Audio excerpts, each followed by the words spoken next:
Reports of its demise were premature. It's the Medicare for the Lazy Man podcast. The podcast that wants to grow up to be president. He once tried to defeat a brick wall in a game of tennis. Medicare expert Doug Jones.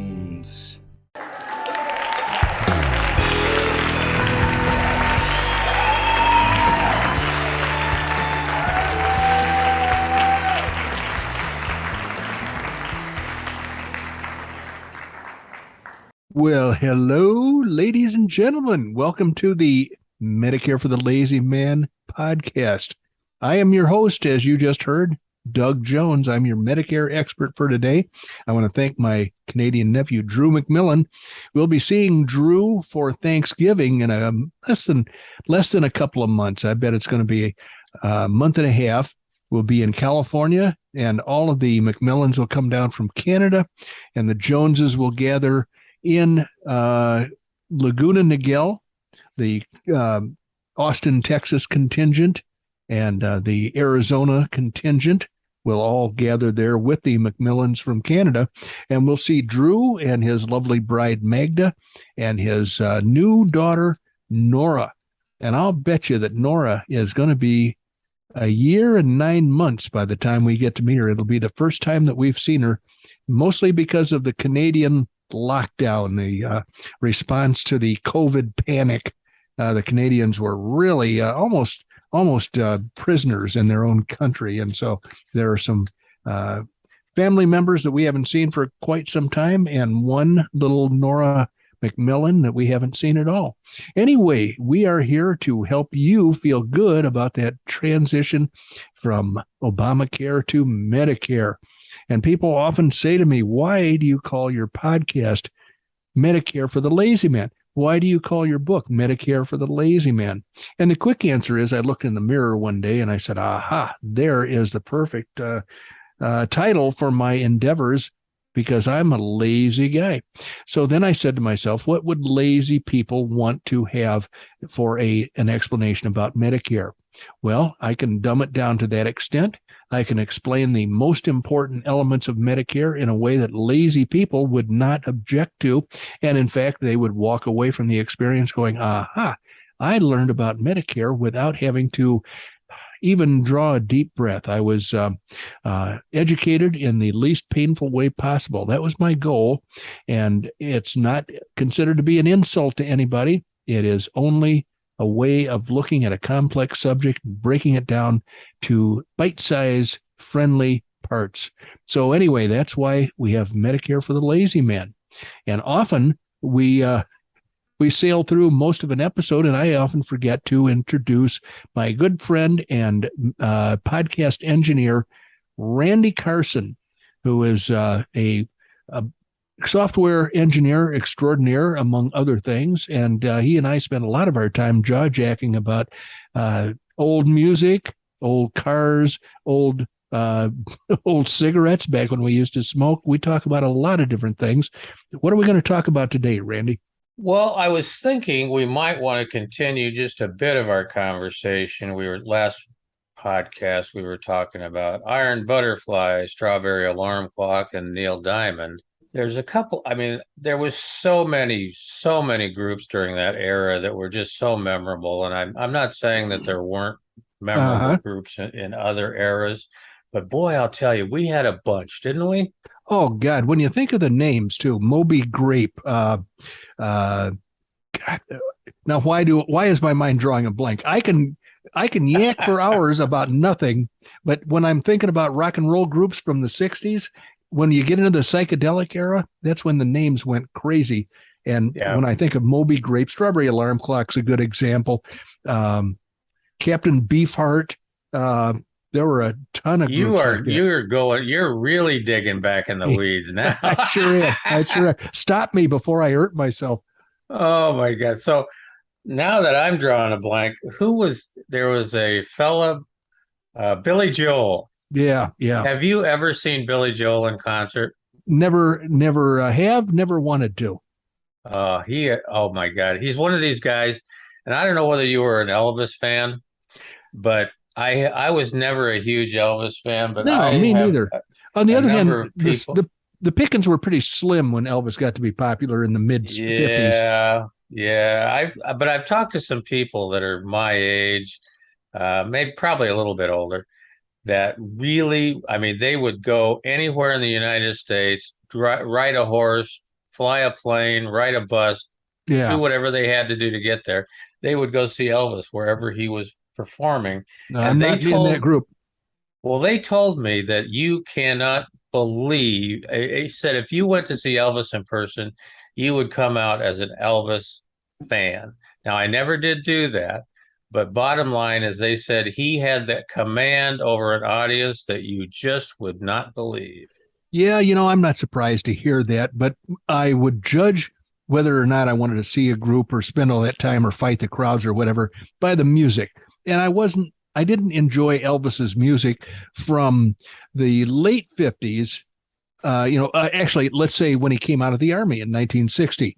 The music that he did not inspire me, did not interest me whatsoever until he kind of went back to the rock and roll in the 70s. I think he spent the Yeah. whole 60s under the thumb of Colonel Tom Parker, who was a Kentucky colonel, which is an honorarium. My father was a Kentucky colonel. He didn't make people call him Colonel Bill Jones. But the whole thing is that Elvis was doing what made money. And he was doing it at the behest of Colonel Parker. And I don't think he was really, into the music either. But I didn't start enjoying his music until shortly before he died, I think in the early 70s. Yeah. Yeah. Now I just never, well, I was kind of the same thing. The music that he was doing just wasn't my cup of tea. Yeah.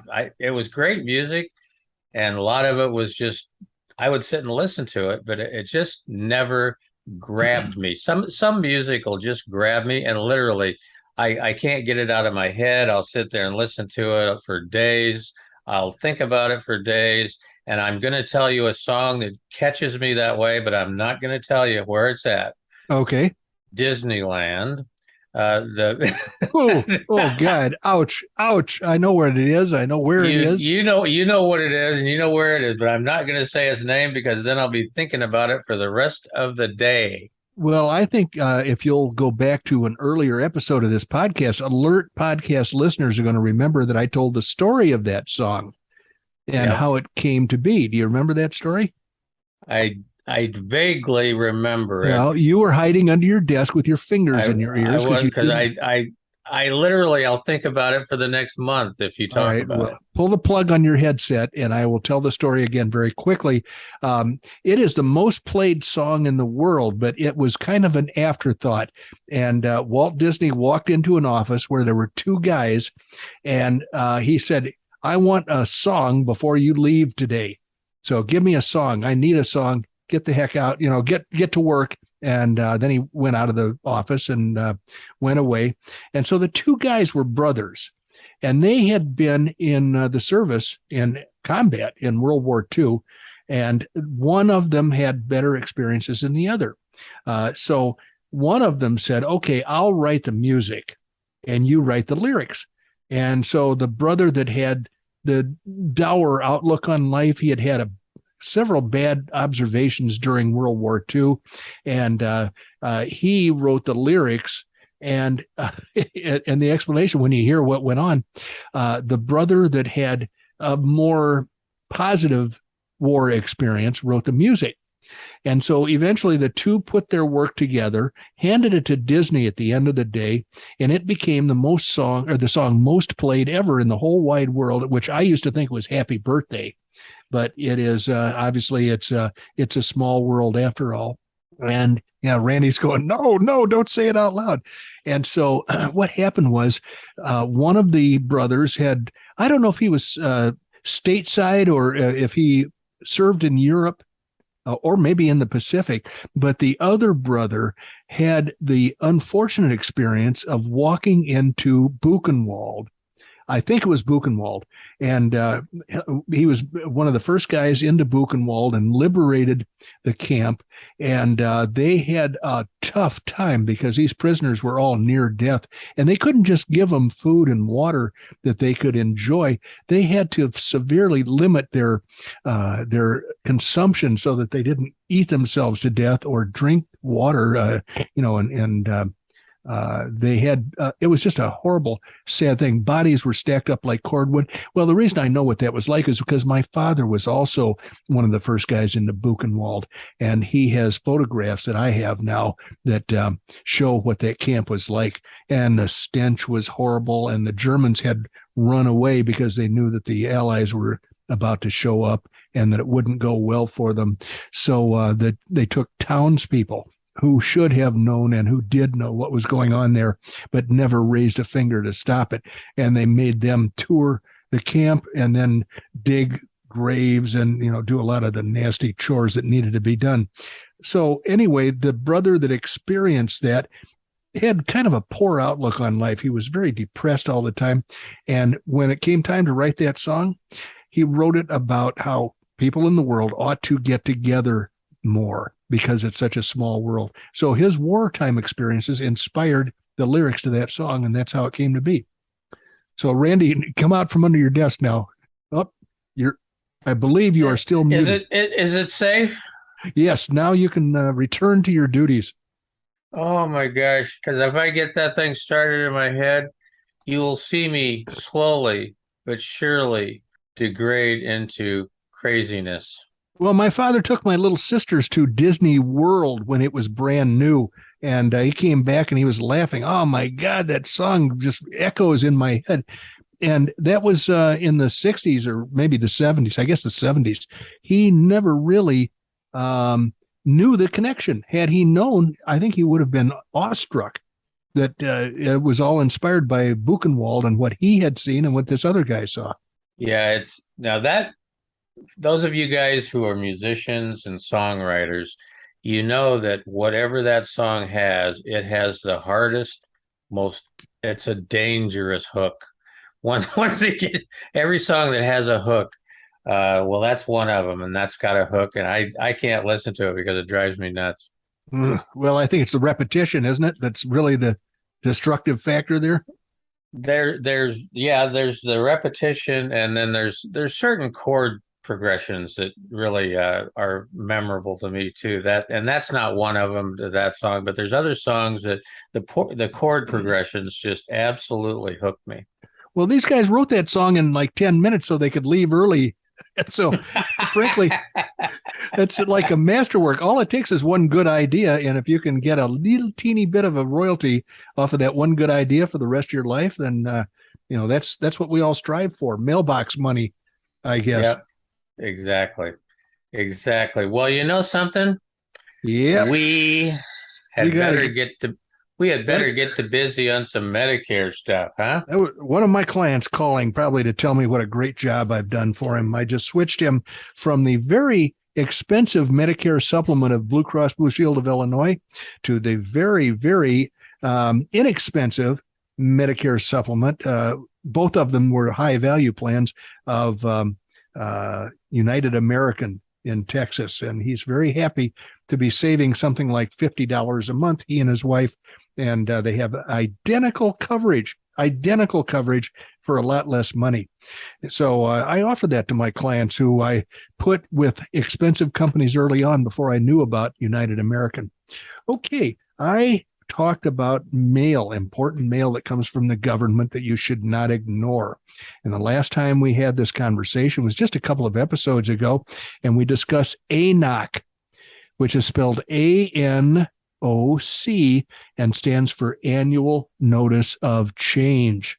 And that is a big fat envelope that the insurance company sends to those who have a Medicare Advantage plan or a Medicare prescription drug plan, otherwise known as a PDP. Many of my clients have standalone prescription drug plans because that is a good accompaniment to their Medicare supplement plan that I've sold them. people that have a Medicare Advantage plan often have the drug coverage built into the plan, which I consider a disadvantage because if the plan decides to change the drugs they're going to cover, maybe they drop coverage for some drugs and add other drugs. You can't say, I don't like your drug coverage anymore. Drop that part of my plan. I'll get a freestanding drug plan and then everything will be fine. You have to drop your whole Medicare Advantage plan if you're being taken to the cleaners by your insurance company that writes your Medicare Advantage plan combined with your drug plan. So I think it's an advantage to have them as separate coverages. So ANOC is the big fat piece of mail that's going to show up once a year that will tell you in legalese and all kinds of fun to read government terminology whether or not the cost of your plan will change and whether or not very important elements of your plan are going to change for the following year. And if you read and decipher that and find that your plan is going to change in a negative way on the first of the following year. Now, you get this thing in late September, early October. If you find out your plan is going to go south on you, then you have an opportunity to get a new plan before the end of the year. And that new plan will be effective on January 1st. If you've got a Medicare supplement, and if I have selected the best drug plan for you, you don't ever need to worry about this. It's all for Medicare Advantage plans that can turn into smelly pieces of garbage and Medicare prescription drug plans that are of the same ilk, but they are typically more useful. So anyway, I also get a piece of mail regularly from the U.S. government telling me what my Medicare activities have been. And I think it's kind of instructive. This is basically, it's called a Medicare Summary Notice for Part B. So it's Part B is coverage for anything that occurs when you're not an inpatient in a hospital. So a Medicare Summary Notice for Part B. And what it is an EOB, an explanation of benefits. That is a term that insurance guys are used to because we throw it around all the time. What does the EOB say? If somebody calls and says, I got a big bill and I don't know if I should pay it or not. And we would say, well, do you have an EOB? Well, I don't know what that is. Well, it's an explanation of benefits. Oh yeah, I got one of those right there. So let's compare the EOB with the bill you got. Well, in this case, this is equivalent to an EOB from Medicare, and it covers a period. Date of this notice, September 6th, 2022. Claims processed between June 8th and September 6th of 2022. So basically, it has a bunch of my activity in Medicare that is being reported to me. Now, they think I'm going to sit here and crunch all these numbers and tell them if there's anything amiss. They think I'm going to be very, very thorough, sit down with this. And frankly, they're barking up the wrong tree because once I open this up and I see what it is, then it's going to go right in the garbage can because there are very rarely any mistakes. But the government spends a lot of time telling us that the opportunity for fraudulent activity and deceit is there, and that we can ferret that out by looking very carefully at this multi-page, I think it's like 9 pages long document. So I have unfolded it and I'm staring at page 1, and it says your deductible status. Your deductible is what you must pay for most health services before Medicare begins to pay. And in Part B, it is the Part B deductible is $233. Now, I have an old Plan F, and so I don't have to worry about that deductible. But frankly, this is the kind of thing that is starting to get into the tall grass when you say, who cares?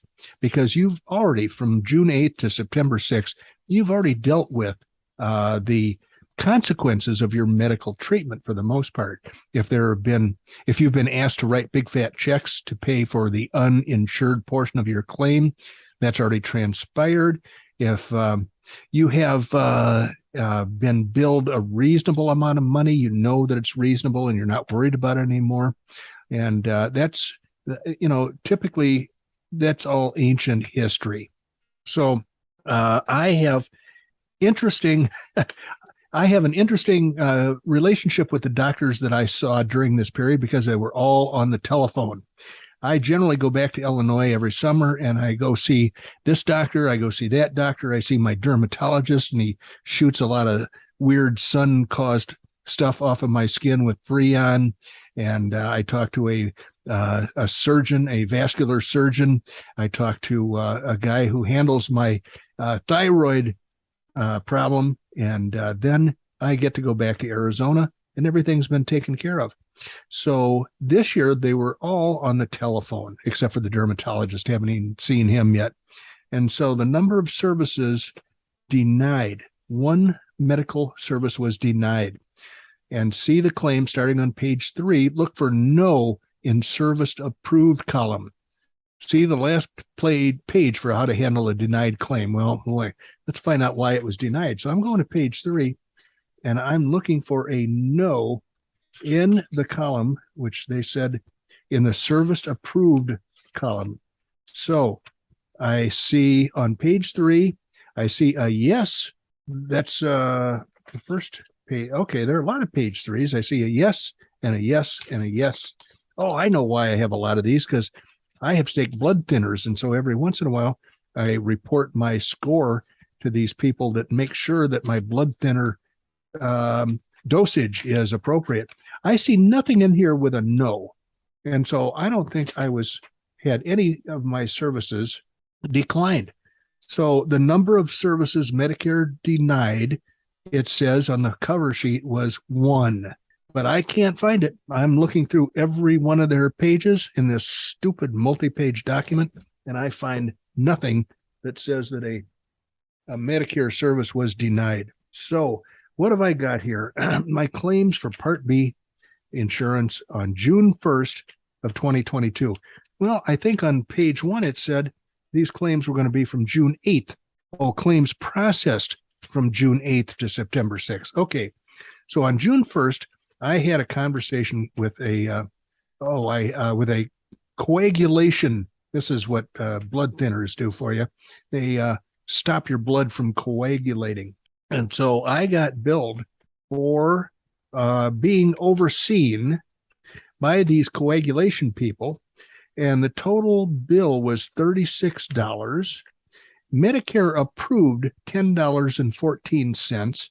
And because my deductible hadn't been paid yet, I was billed $10.14. Well, here's the instructive part of this. Here's a bill for $36. And what did Medicare approve?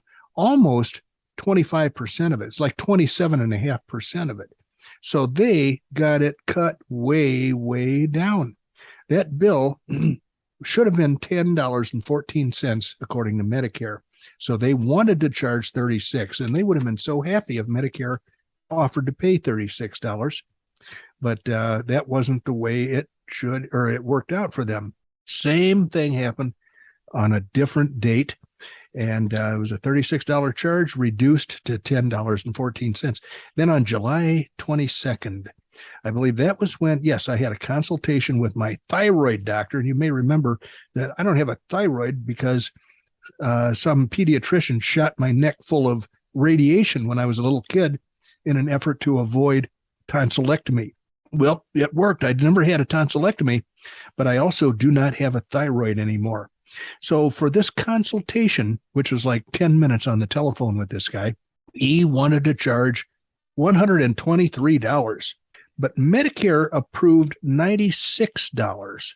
So they cut it back about 25% or thereabouts. So they then pay a certain amount, $45.30. So they approved $96.77 out of the $123 the doctor wanted to get. They approved $96.77. They paid $45.30. And because I was still in my deductible period, I'm going to get a bill for $51.40. Okay, pretty exciting so far, huh? Going through, I found where the service was denied. I see this now. Advanced care planning discussed and documented advanced care plan or surrogate decision maker document. It doesn't even have a T at the end. I don't even know what any of this is. And so it was denied. But I think a doctor or somebody tried to bill for advanced care planning. But according to Medicare, no, it's not eligible for reimbursement. So once again, $123 charge and $96.77 allowed to be charged. $45.30 was the actual amount paid, but there was no extra payment for this denied charge. And so a few more pages. Here we are at the end of the page. The last thing was another coagulation consultant or consultation. And this time they billed 36 as they had before. That was the first kind of service we talked about. Medicare approved $10.14. For some reason, now this is why I would just throw these things away, not even look at them. For some reason, Medicare paid $8.09. Remember when we first discovered the first charge that was addressed, it was $36 charge. Medicare approved $10.14 and they paid nothing. This time it was $10.14 that they approved, and they paid $8.09, leaving $2.03 for me to pay. So they warned me I'm going to get a bill for $2.03. And then the rest of this form is how to handle denied claims or file an appeal, and all the pages of languages that they offer their information in. In other words, if I didn't understand English, I could go and ask for Armenian. I could ask for French, German, Haitian Creole, not regular Creole from Louisiana, but Haitian Creole, Italian, Japanese, Korean, Polish, Portuguese, Russian, Tagalog or Tagalog, and Vietnamese, among others. So I think it's important that we all know that if we're from any kind of obscure tribe, like let's say Laplanders, well, there's a government official that will provide all of this stupid information in our native language.